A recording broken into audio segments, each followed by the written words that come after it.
Shalom sesamaku yang dikasihi Tuhan. Hari ini kita akan membaca dan mendengarkan seri Alkitab Kronologi. Selamat mendengarkan. Tuhan berfirman kepada Musa dan Harun, "Hitunglah jumlah Bani Kehat sebagai suatu golongan tersendiri di antara Bani Lewi, menurut kaum-kaum yang ada dalam puak mereka. Hitunglah yang berumur 30 tahun ke atas, sampai yang berumur 50 tahun. Semua orang yang kena wajib tugas, supaya mereka melakukan pekerjaan di kemah pertemuan. Pekerjaan jabatan orang Kehat di kemah pertemuan ialah mengurus barang-barang yang maha kudus. Kalau perkemahan akan berangkat, haruslah Harun dan anak-anaknya masuk ke dalam untuk menurunkan tabir penudung dan menudungkannya kepada tabut hukum.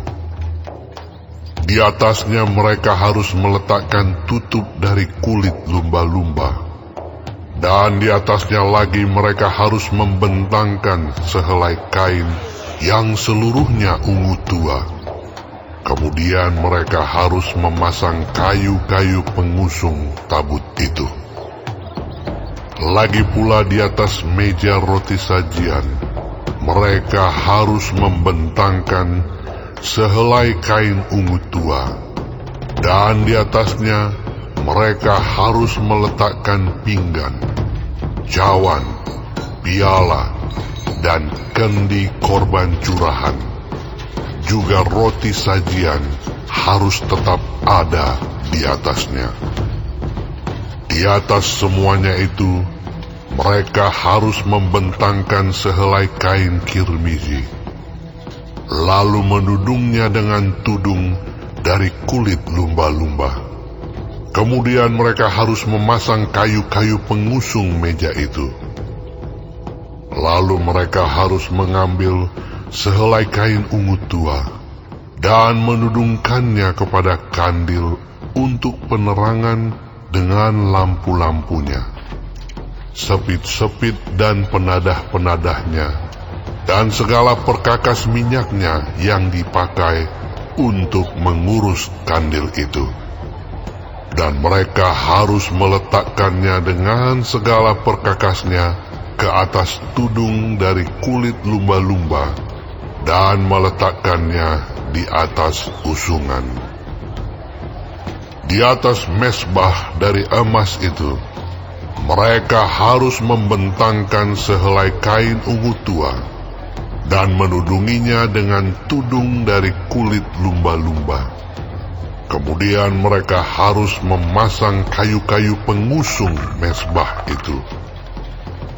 Lalu mereka harus mengambil segala perkakas yang dipakai untuk menyelenggarakan kebaktian di tempat kudus, meletakkannya di atas sehelai kain ungu tua, dan menudunginya dengan tudung dari kulit lumba-lumba, kemudian meletakkannya di atas usungan. Dan mereka harus membersihkan mesbah itu dari abu, lalu membentangkan sehelai kain ungu muda di atasnya. Sesudah itu, meletakkan di atasnya segala perkakasnya yang dipakai untuk mengurusnya, yakni perbaraan, garpu, penyodok, bokor penyiraman, segala perkakas mesbah itu. Dan di atasnya mereka harus membentangkan tutup dari kulit lumba-lumba. Kemudian mereka harus memasang kayu-kayu pengusung mesbah itu. Setelah Harun dan anak-anaknya selesai menudungi barang-barang kudus dan segala perkakas tempat kudus, pada waktu perkemahan akan berangkat, barulah orang Kehat boleh masuk ke dalam untuk mengangkat barang-barang itu. Tetapi janganlah mereka kena kepada barang-barang kudus itu, nanti mereka mati. Jadi itulah barang-barang di kemah pertemuan yang harus diangkat Bani Kehat. Tetapi Eleazar, anak Imam Harun, bertanggung jawab atas minyak untuk penerangan, ukupan dari wangi-wangian, korban sajian yang tetap, dan minyak urapan. Ia bertanggung jawab atas segenap kemah suci dan segala isinya, yakni barang-barang kudus dan perabotannya. Tuhan berfirman kepada Musa dan Harun, Perhatikanlah, supaya Puak Kehat dan kaum-kaumnya jangan musnah binasa dari tengah-tengah orang Lewi. Inilah yang harus kamu lakukan bagi mereka, supaya mereka tinggal hidup dan jangan mati apabila mereka mendekat ke barang-barang maha kudus. Harun dan anak-anaknya haruslah masuk ke dalam dan menempatkan mereka masing-masing di tempat tugasnya dekat barang yang harus diangkat. Tetapi janganlah orang Kehat masuk ke dalam untuk melihat barang-barang kudus itu, walau sesaat pun, nanti mereka mati. Tuhan berfirman kepada Musa, Hitunglah juga jumlah Bani Gerson menurut Puak dan kaum-kaum mereka. Catatlah mereka yang berumur 30 tahun ke atas, sampai yang berumur 50 tahun, yakni setiap orang yang wajib tugas, supaya mereka melakukan pekerjaan jabatan di kemah pertemuan. Inilah tugas kaum-kaum Gerson dalam hal pekerjaan jabatan dan pengangkatan barang itu. Mereka harus mengangkat tenda-tenda kemah suci dan kemah pertemuan tudungnya, dan tudung dari kulit lumba-lumba yang ada di atasnya, tirai pintu kemah pertemuan, layar-layar pelataran, dan tirai pintu gerbang pelataran yang ada sekeliling kemah suci dan mezbah, dengan talinya dan segala perkakas untuk pekerjaan jabatan mereka. Dan mereka harus melakukan segala tugas yang perlu berkenaan dengan semuanya itu. Seluruh pekerjaan jabatan Bani Gerson harus dilakukan sesuai dengan perintah Harun dan anak-anaknya, yakni segala tugas pengangkatan barang dan pekerjaan jabatan itu. Kamu harus membuat mereka penanggung jawab atas segala yang harus diangkat mereka. Itulah tugas kaum-kaum Bani Gerson di kemah pertemuan. Mereka harus mengerjakan di bawah pimpinan Itamar, anak Imam Harun itu. Orang Merari haruslah kau catat menurut kaum-kaum yang ada dalam puak mereka. Catatlah mereka yang berumur 30 tahun ke atas, sampai yang berumur 50 tahun, yakni setiap orang yang kena wajib tugas, supaya mereka melakukan pekerjaan jabatan pada kemah pertemuan. Inilah yang wajib diangkat mereka berhubung dengan seluruh pekerjaan jabatan mereka di kemah pertemuan. Papan-papan kemah suci, kayu-kayu lintangnya, tiang-tiangnya, alas-alasnya, tiang-tiang pelataran sekelilingnya, alas-alasnya, patok-patok dan tali-talinya, serta segala perkakasnya. Semuanya termasuk tugas mereka. Dengan terperinci, haruslah kamu tunjuk perkakas yang wajib diangkat mereka itu. Itulah tugas kaum-kaum Bani Merari, yakni seluruh pekerjaan jabatan mereka di kemah pertemuan, yang harus dilakukan di bawah pimpinan Itamar, anak Imam Harun. Demikianlah Musa dan Harun dengan para pemimpin umat Israel mencatat Bani Kehat menurut kaum-kaum yang ada dalam puak mereka, yakni orang-orang yang berumur 30 tahun ke atas sampai yang berumur 50 tahun, setiap orang yang kena wajib tugas berhubung dengan pekerjaan jabatan di kemah pertemuan.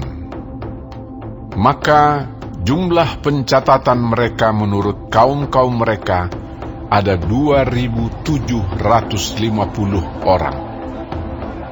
Itulah orang-orang yang dicatat dari kaum-kaum Kehat, semua orang yang melakukan pekerjaan jabatan di kemah pertemuan, yakni mereka yang dicatat oleh Musa dan Harun sesuai dengan titah Tuhan dengan perantaraan Musa. Bani Gerson yang dicatat menurut kaum-kaum yang ada dalam puak mereka, yaitu orang-orang yang berumur 30 tahun ke atas sampai yang berumur 50 tahun. Setiap orang yang kena wajib tugas berhubung dengan pekerjaan jabatan di kemah pertemuan. Jadi mereka yang dicatat menurut kaum-kaum yang ada dalam puak mereka berjumlah 2.630 orang. Itulah jumlah pencatatan kaum-kaum Bani Gerson, semua orang yang melakukan pekerjaan jabatan di kemah pertemuan, yakni mereka yang dicatat oleh Musa dan Harun sesuai dengan titah Tuhan. Bani Merari yang dicatat menurut kaum-kaum yang ada dalam puak mereka, yaitu orang-orang yang berumur 30 tahun ke atas sampai yang berumur 50 tahun, setiap orang yang kena wajib tugas berhubung dengan pekerjaan jabatan di kemah pertemuan. Jadi mereka yang dicatat menurut kaum-kaum mereka berjumlah 3.200 orang. Itulah jumlah pencatatan kaum-kaum Bani Merari, yakni mereka yang dicatat oleh Musa dan Harun, sesuai dengan titah Tuhan dengan perantaraan Musa. Semua orang Lewi yang dicatat oleh Musa dan Harun dengan para pemimpin Israel menurut kaum-kaum yang ada dalam puak-puak mereka, yakni orang-orang yang berumur 30 tahun ke atas sampai yang berumur 50 tahun, setiap orang yang wajib melakukan pekerjaan jabatan di kemah pertemuan dan pekerjaan pengangkatan barang. Jadi mereka yang dicatat berjumlah 8.580 orang. Sesuai dengan titah Tuhan dengan perantaraan Musa, maka mereka masing-masing dibuat penanggung jawab atas apa yang harus dikerjakan dan diangkatnya. Demikianlah mereka dicatat seperti yang diperintahkan Tuhan kepada Musa.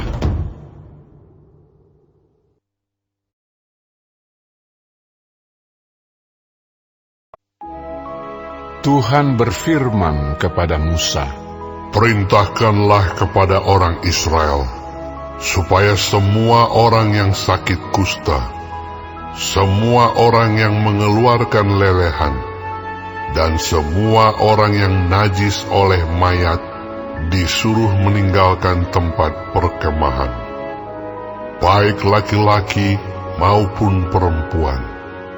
Haruslah kau suruh pergi keluar tempat perkemahan, haruslah mereka kau suruh pergi, supaya mereka jangan menajiskan tempat perkemahan di mana aku diam di tengah-tengah mereka. Maka orang Israel berbuat demikian.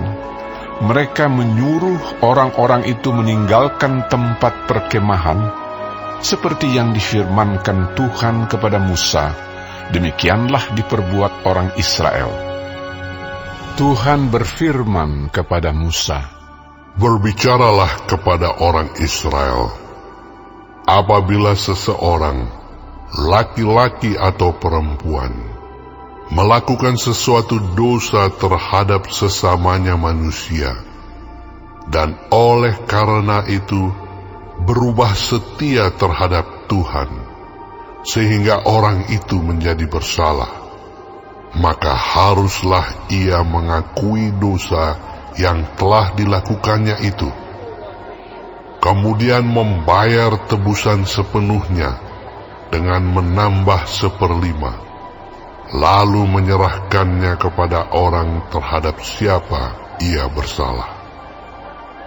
Tetapi apabila orang itu tidak ada kaumnya, kepada siapa dapat dibayar tebusan salah itu, maka tebusan salah yang harus dibayar itu menjadi kepunyaan Tuhan, dan adalah bagian imam, belum terhitung domba jantan pendamaian yang dipakai untuk mengadakan pendamaian bagi orang itu. Dari persembahan-persembahan kudus yang disampaikan orang Israel kepada imam, persembahan khususnya adalah bagian imam. Sedang persembahan-persembahan kudus yang dibawa oleh seseorang adalah bagian orang itu sendiri. Hanya apa yang diserahkannya kepada seorang imam adalah bagian imam itu. Tuhan berfirman kepada Musa, Berbicaralah kepada orang Israel dan katakanlah kepada mereka, apabila istri seseorang berbuat serong dan tidak setia terhadap suaminya, dan laki-laki lain tidur dan bersetubuh dengan perempuan itu dengan tidak diketahui suaminya, karena tinggal rahasia bahwa perempuan itu mencemarkan dirinya, tidak ada saksi terhadap dia, dia tidak kedapatan. Dan apabila kemudian roh cemburu menguasai suami itu, sehingga ia menjadi cemburu terhadap istrinya, dan perempuan itu memang telah mencemarkan dirinya, atau apabila roh cemburu menguasai suami itu, sehingga ia menjadi cemburu terhadap istrinya, walaupun perempuan itu tidak mencemarkan dirinya, maka haruslah orang itu membawa istrinya kepada imam, dan orang itu harus membawa persembahan karena perempuan itu sebanyak 1/10 eva tepung jelai, yang ke atasnya tidak dituangkannya minyak, dan yang tidak dibubuhinya kemenyan, karena korban itu ialah korban sajian cemburuan, suatu korban peringatan yang mengingatkan kepada kedurjanaan.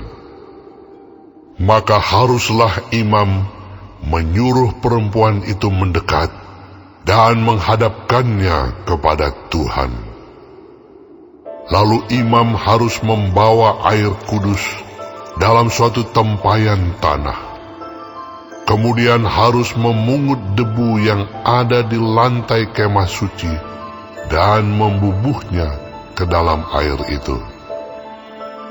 Apabila imam sudah menghadapkan perempuan itu kepada Tuhan, haruslah ia menguraikan rambut perempuan itu, lalu meletakkan korban peringatan, yakni korban sajian cemburuan, ke atas telapak tangan perempuan itu.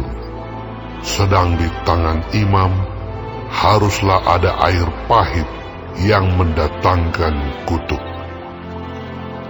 maka haruslah imam menyumpah perempuan itu dengan berkata kepadanya, "Jika tidak benar ada laki-laki yang tidur dengan engkau, dan jika tidak engkau berbuat serong kepada kecemaran, padahal engkau di bawah kuasa suamimu, maka luputlah engkau dari air pahit yang mendatangkan kutuk ini.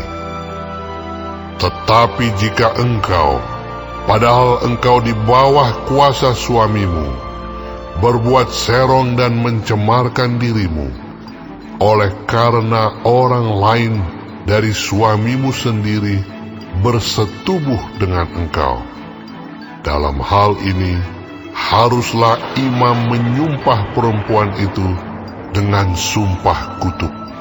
Dan haruslah imam berkata kepada perempuan itu, maka Tuhan kiranya membuat engkau menjadi sumpah kutuk di tengah-tengah bangsamu dengan mengempiskan pahamu dan mengembungkan perutmu. Sebab air yang mendatangkan kutuk ini akan masuk ke dalam tubuhmu untuk mengembungkan perutmu dan mengempiskan pahamu. Dan haruslah perempuan itu berkata, Amin, amin.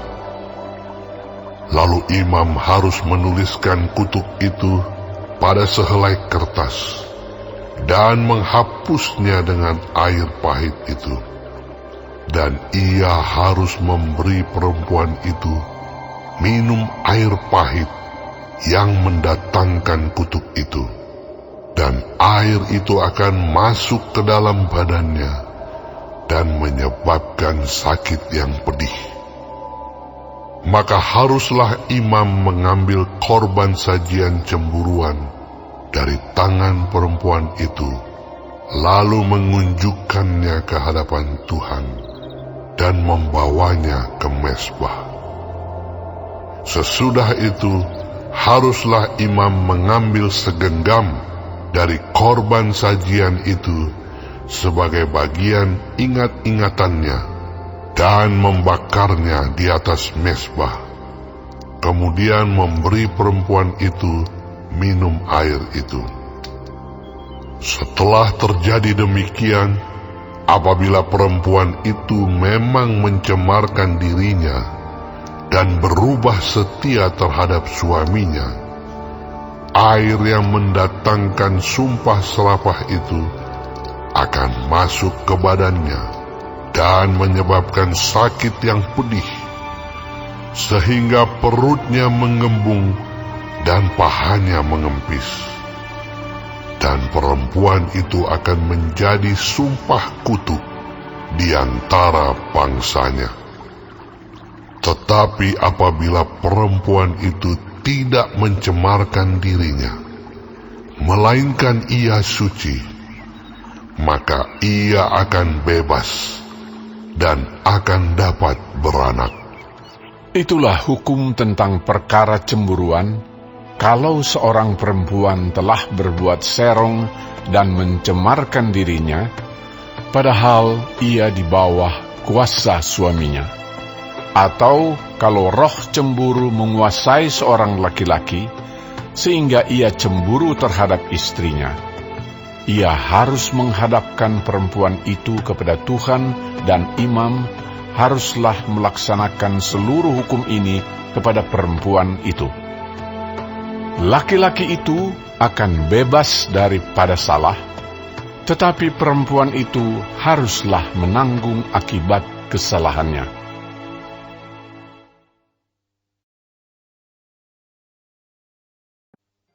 Tuhan berfirman kepada Musa, Berbicaralah kepada orang Israel, dan katakanlah kepada mereka, apabila seseorang, laki-laki atau perempuan, mengucapkan nazar khusus, yakni nazar orang nazir, untuk mengkhususkan dirinya bagi Tuhan, maka haruslah ia menjauhkan dirinya dari anggur dan minuman yang memabukkan.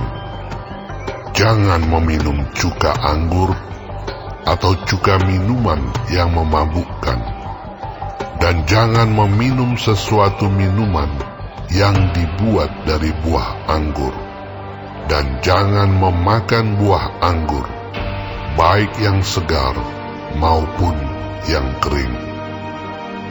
Selama waktu kenazirannya, janganlah ia makan sesuatu apapun yang berasal dari pohon anggur, dari bijinya sampai kepada pucuk rantingnya.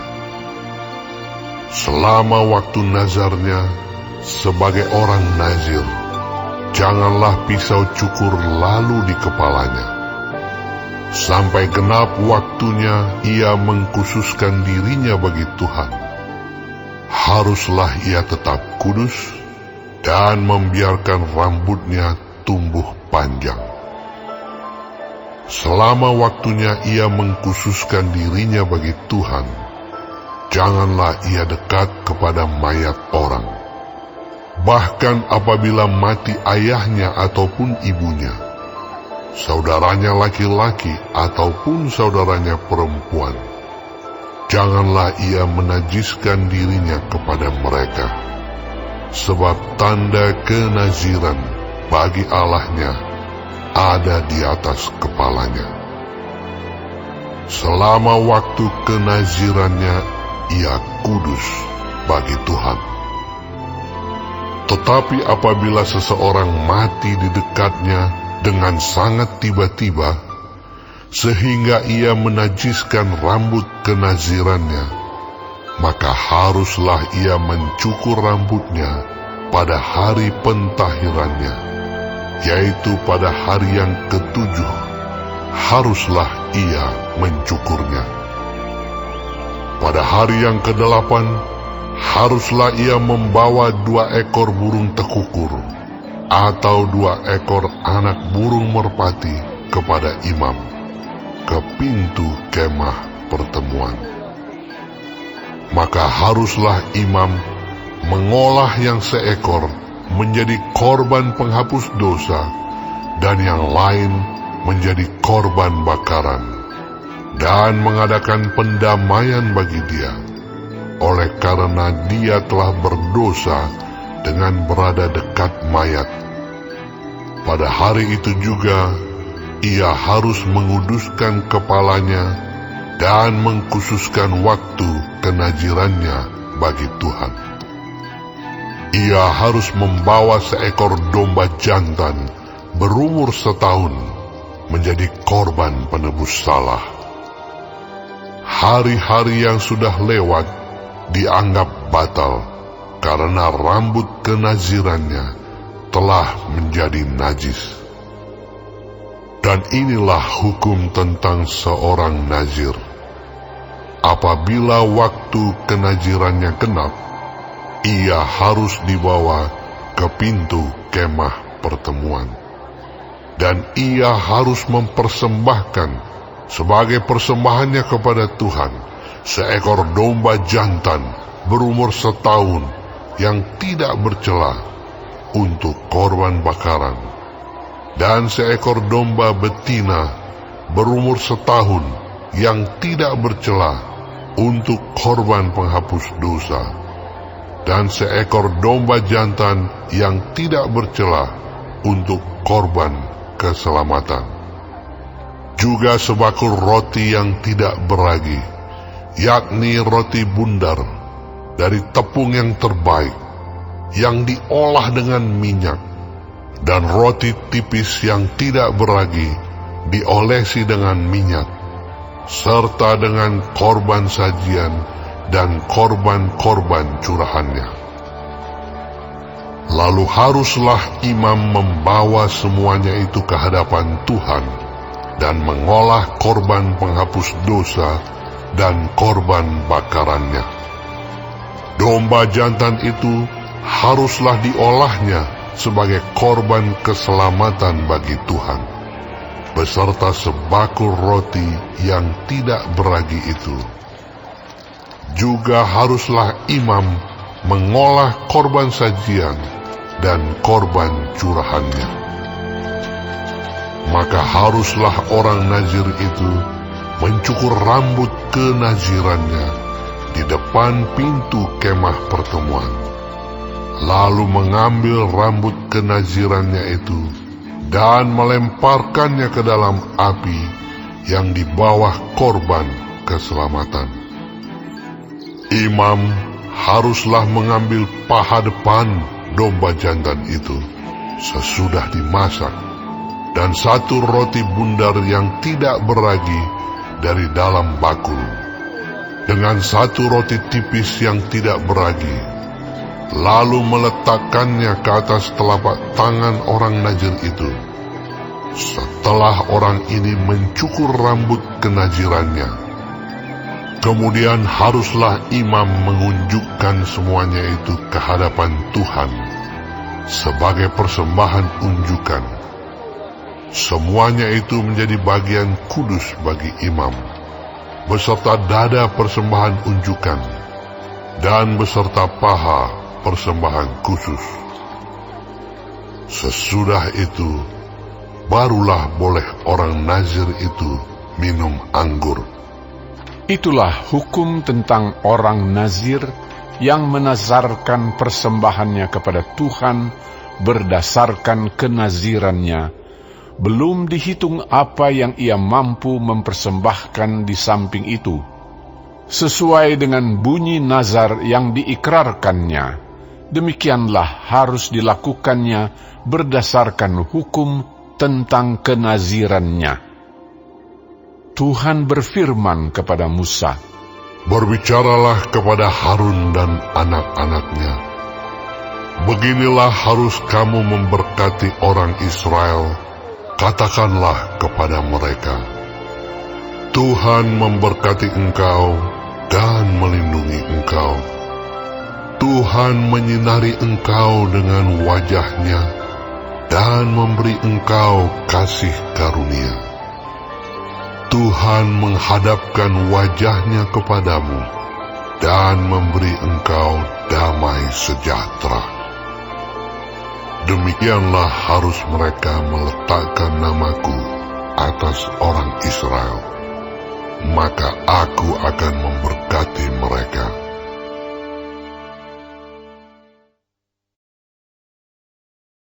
Hari ini kita telah mendengarkan seri Alkitab Kronologi.